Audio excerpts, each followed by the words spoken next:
많이 큰 호평을 받아서 잘 알고 있죠. 한국인의 자긍심을 높여줬던 작년 2월에 그랬던 적이 있었죠. 근데 올해는 한이 2세가 감독한 미나리, 우리가 먹는 그 미나리예요. 그 미나리라는 영화가 호평을 받고 있습니다. 요 포스터 보신 적 있으신지 모르겠어요. 아마 지금도 매스컴에서 많이 얘기를 하지만 2월달, 3월달이 되면 아마 매스컴에서 더 많이 이야기할 겁니다. 그리고 상을 받았다라는 얘기도 많이 할 겁니다. 이 영화의 줄거리는 이렇습니다. 80년대 캘리포니아에서 병아리 그 감별사 있죠?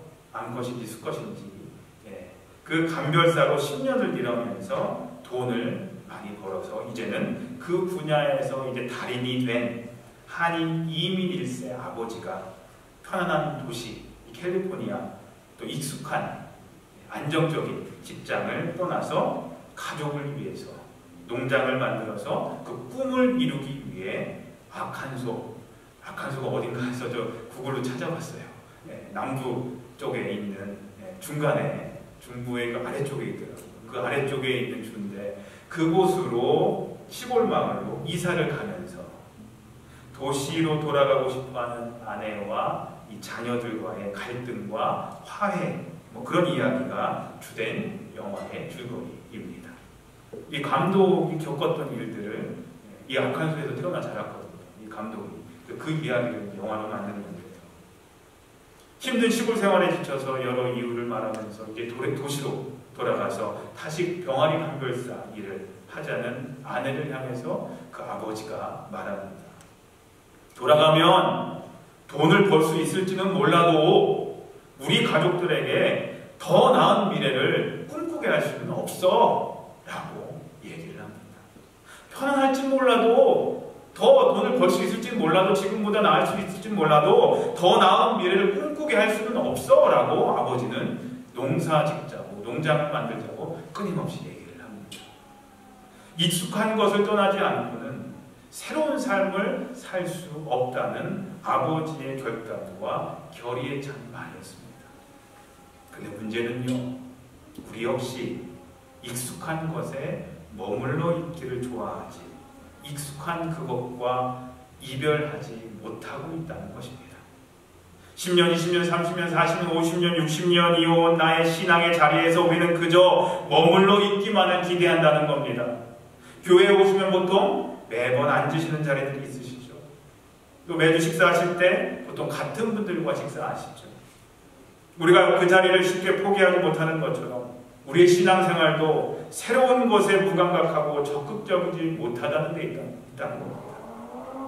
하나님은 조금 더 우리를 사용하길 원하시는데 하나님은 우리에게 익숙한 신앙의 자리, 삶의 자리가 아니라 다른 자리에서 우리를 사용하시고 우리를 부르시는데 우리는 그저 익숙한 지금에 만족하면서 움직이려 하지 않는데, 변하려고 하지 않는데 문제가 있다는 겁니다. 내 신앙생활, 믿음을 위한 새로운 시도를 자꾸 거부한다는 겁니다. 하나님, 지금이 좋사오니 건들지 말아주십시오.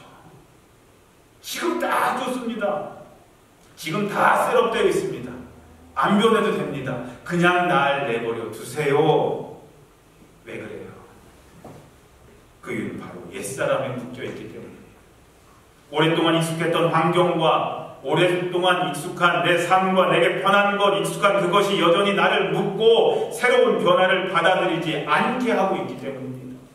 이민사회에서 보통 이런 말들 하죠. 저도 들은 얘기입니다. 그 사람이 이민 올 때 이민 온 그때 생각에 여전히 머물러 있다.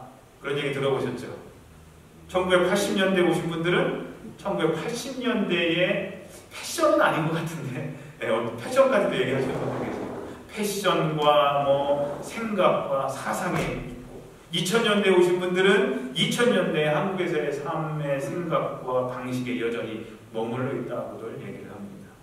전부 맞는 말은 아니지만 그렇다고 전부 틀린 말도 아닌 것 같습니다. 전에 제가 박물관 같은 교회, 극장 같은 교회, 잔치집 같은 교회에 대해서 말씀드린 적이 있었습니다. 그러면서 우리 교회는 어떤 교회가 되자고 말씀드렸죠? 잔치집 같은 교회가 되자고 말씀드렸습니다. 근데 박물관 같은 교회가 어떤 교회입니까? 목사와 성도들이 예전에 우리 교회는 내가 예전에는 옛날에는 이랬는데 그 옛날에 과거에만 여전히 묶여 있어서 미래를 바라보지 못하는 교회가 박물관 같은 교회입니다. 옛날에 우리 교회는 이랬는데 지금은, 내가 말이야 예전에는 이랬는데, 소나무 하나쯤은 우리가 가서 뽑아왔는데 기도하면서 뭐 예전에는, 옛날에는 이랬는데 묶여 있습니다. 하지만 화려했던 과거와 익숙해진 현재만을 즐기면서 살기만 한다면 아까 처음에 말씀드렸던 소니처럼 뒤처지고 말 겁니다. 우리 믿음에도 진보는 전혀 없을 것입니다. 하지만 반대로 우리 배단이가 익숙한 것들을 떠나서 변화하라는 하나님의 명령에 순종하고 따를 때 하나님은 우리가 알지 못하고 상상할 수조차 없는 비전들을 분명히 품게 하실 것입니다. 그리고 우리를 사용하실 것입니다. 왜요? 하나님은 늘 익숙한 것을 버릴 줄 아는 이들과 함께 일해 오셨기 때문입니다.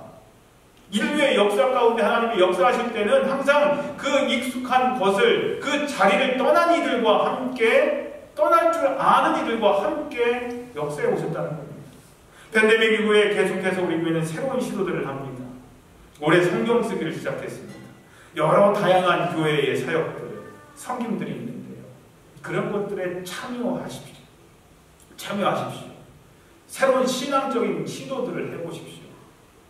주일 예배 기도요, 여러분들 한번 내가 해보겠다. 10분 상관없습니다. 누구든지 하실 수 있습니다. 성경 봉독도 한번 해보십시오. 특별 찬양도요, 특별한 몇몇 사람들이 하는 것이 아니라 누구든지 한번 해보십시오. 못하면 어떻습니까? 음이 맞지 않으면 어떻습니까? 하나님이 들으시는데요. 한번 시도해 보십시오. 이제는 보는 예배에서 참여하는 예배자가 되십시오. 우린 대부분 보지만 마시고 이제는 참여하십시오. 분명히 그렇게 변화될 때 그동안 경험하지 못했던 새로운 은혜들을 분명히 경험하게 될 것입니다. 만약 여러분들이 아무것도 안 하시면 아무 일도 안 일어납니다. 내가 아무것도 안 하는데 무슨 믿음의 증거가 있겠습니까? 여러분들의 신앙을 위해서 아무것도 안 하는데 뭔 변화가 있겠습니까? 그동안 지켜왔던 내 믿음이라는 것이 얼마나 쉽게 무너질 수 있는지, 얼마나 그 믿음이라는 것이 약한 것인지 이미 지금 10개월 동안 경험하고 있지 않으십니까? 다 까먹지 않으셨어요? 우리 믿음이 그 정도예요. 근데 아무것도 안 하는데 그 믿음이 다시 어떻게 성장할 수 있겠습니까? 사랑하는 성도님들, 하나님의 부르심에 응답하여 익숙한 것을 떠나서 광야로 나아가는 매일매일의 삶을 사시기를 주님의 이름으로 기도합니다. 특별히 팬데믹으로 종잡을 수 없이 변하고 있는 세상 속에 살아가면서 새로운 환경에 적응하는 것이 힘이 들고 두려울 수도 있을 겁니다. 지난주에도 속장 인도자 모임과 청지기 세미나를 줌이라는 화상회의로 시작을 했습니다. 처음이신 분들은 아마 힘드셨을 겁니다. 그냥 옛날처럼 신앙생활하고 교회생활하면 좋았을 것을 하는 생각들을 가지칠지도 모릅니다. 하지만 이 고통의 시간, 이 인내의 시간이 하나님께서 여러분들을 좀 더 아름답고 멋진 모습으로 만드시기 위한 하나의 과정이며, 우리가 꼭 거쳐나가야 하는 순간, 우리가 꼭 거쳐나가야 하는 때임을 기억하면서 그동안 익숙했던 모든 것들을 떠나는 시간으로 삼으시기를 부탁드립니다. 그런다면 여러분들이 떠나는 것이, 익숙한 것을 떠나는 것이 분명히 불안하겠지만, 떠난다면 여러분들이 분명히 그동안 경험하지 못했던 하나님의 함께하심, 하나님의 채워주심, 하나님의 세워주심, 하나님의 도와주심을 분명히 경험하게 될 줄로 믿습니다. 기도하겠습니다. 하나님, 본토 친척 아비집을 떠났던 아브라함처럼 430년 동안 살던 곳을 떠났던 이스라엘 민족들처럼 자신의 삶의 터전을 버려두고 주님을 따랐던 제자들처럼 익숙한 현재의 삶에 만족하는 삶이 아니라 하나님의 비전을 품고 그 비전을 바라보며 그 부르심에 응답하는 삶을 사는 저희들의 오늘의 삶, 그리고 앞으로의 삶이 되게 해 주시옵소서. 익숙한 것들을 떠남으로 말미암아 하나님의 크신 은혜를 경험케 해 주시옵소서. 예수님의 이름으로 기도합니다. 아멘. 이 시간 다 같이 일어나셔서 결단 찬양 하도록 하겠습니다.